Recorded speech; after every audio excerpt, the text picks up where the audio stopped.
মা বাবার পায়ে ধরে সালাম করা যাবে না, সালাম হবে মুখে ভাই, পায়ে কোনো সালাম নেই।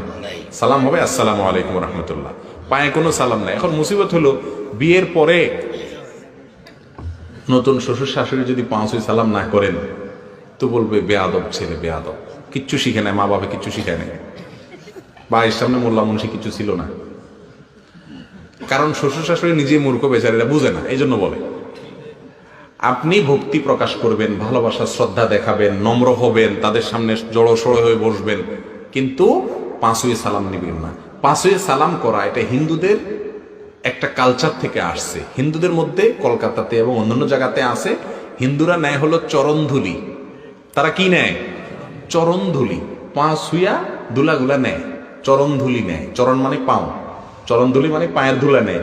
ওখান থেকে আসছে কদম বুসি, ইসলামিক ফরম্যাট আর কি। কথা বুঝতে পারছেন? আমাদের নবী সাল্লাল্লাহু আলাইহি সাল্লাম যে সালাম শিখিয়েছেন সেটা হলো মুখে আসসালামু আলাইকুম ওয়া রাহমাতুল্লাহ।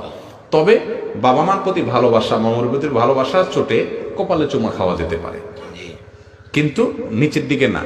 আপনি যদি কদমবুসি করতে চান মাথা ঝুঁকান লাগবে না, রুকুর মতো দেখা যাবে না, সিজদার টাইপ হয়ে যাওয়ার সম্ভাবনা আছে কি না?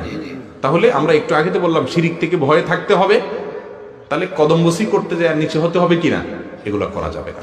আল্লাহ তাআলা বোঝার তৌফিক দান করুন।